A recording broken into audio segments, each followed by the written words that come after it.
Hey everybody, sorry for no upload last week, but I was hit by a giant wave of procrastination. But that doesn't matter because we're back again with another video, and today we're looking at a rather more personal choice of a figure. So, I may or may not have been surfing eBay and ordering several figures off of it, which you will see throughout the video, but today we're looking at one of my personal favorites of this group, which is Classics Grimlock. The two toy lines of Transformers that I grew up with as a kid was Transformers Cybertron and Transformers Classics. And in terms of media, it was Cybertron and the '86 Transformers movie, which, if you remember, Grimlock had a pretty big supporting role, so naturally, Grimlock's been one of the big characters in my brain when I think Transformers. And this figure was my first experience with him in the toy form, and I love him. So, looking at Classics Grimlock here, he's definitely an alternate take on Grimlock compared to his G1 appearance. A lot of the bulk of his T-Rex mode goes straight to his legs in this version, rather than the barrel-chested giant original toy. In comparison to that design, I can't help but feel like this is a more dexterous Grimlock than the more strength-focused brute of G1. I can't help but notice his dino arms are hanging out on his calves as well, though the G1 version did have his arms on the back of his wings, so I can't fault him for not hiding those arms too much. I love his angled shoulders and translucent chest window, and the head sculpt still holds up even compared to the modern versions of Grimlock, with the amazing light piping that I remember from the Classics line. Grimlock even comes with two weapons here, which is always a cool thing, being his blaster, which, by the way, has the best feeling missile firing of any Transformer I currently have in my collection, even if it doesn't knock over Thundercracker, and his tail. I mean, I suppose he can beat people over the head with it like a passive-aggressive Dino Cat, but I do feel as though there might have been some way to engineer it into the alt mode instead. Not complaining though, as both weapons can store quite neatly on his back, if need be. Posability on this guy is just about as good as you expect, with a swivel at the head. Arms are on a nice rotation. And while it's technically for the transformation, you can get a little butterfly out of his shoulders.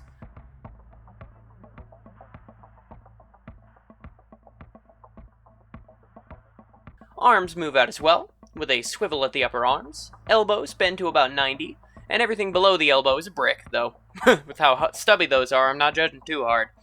A lovely waist swivel, and nice ball-jointed hips that allow a great front kick when the knee doesn't get in the way, or pop.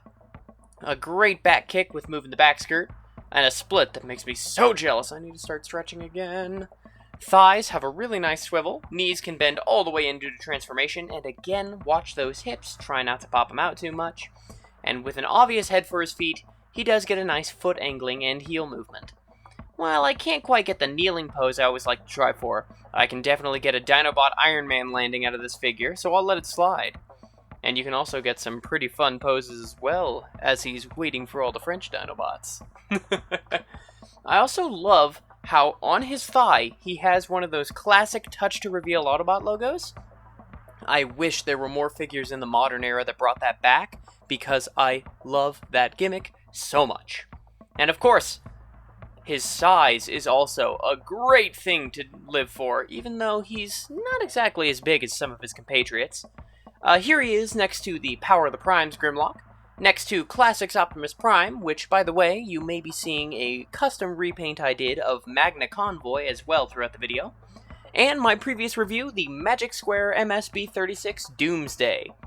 The real reason I was excited to get this guy back, however, was the awesome transformation that I remember this toy having. Let's get to it! Roll that music!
And here we have Grimlock's Dino mode.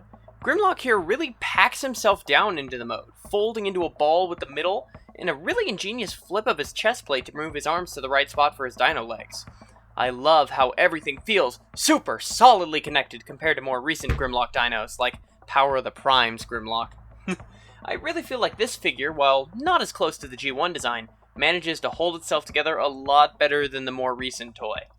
I also love how the little tower on Grimlock's back lets it aim his little gun wherever he so chooses, and you could even take it off and have a Micromaster or Legends class figure riding around on essentially a big old dinosaur tank. Now, bringing Micromasters into the topic, or rather just any small figures, you could also let this guy be the big scary monster of a Jurassic Park-esque scene with a bunch of little guys. Eyes on his dino head are made of a super cool looking translucent red, and due to some great designing, the hole on top of his head allows the light piping to shine gloriously. Now, I didn't mention it in robot mode, but his tail actually does have a lot of great posability in this mode that allows for a bit more expressiveness when you just look at the block that is this dino mode.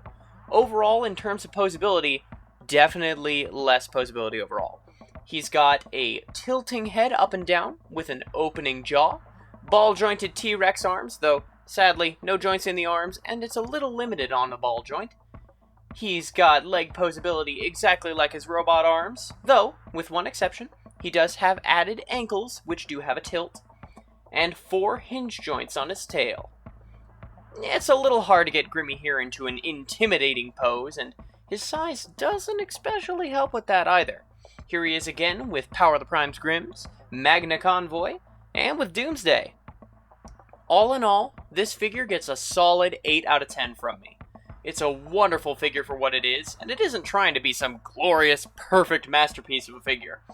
It's excellent in its own right when considered for the fun toy it is, and I love that it's almost taking the barbarian Grimlock of Generation 1 and reworking him into a more fighter class character, to mix my metaphors and bring a little Dungeons and Dragons into this. If you see this figure at a garage sale or swap meet, or heck, even on eBay for 10 or 15 bucks, I would grab him in a heartbeat.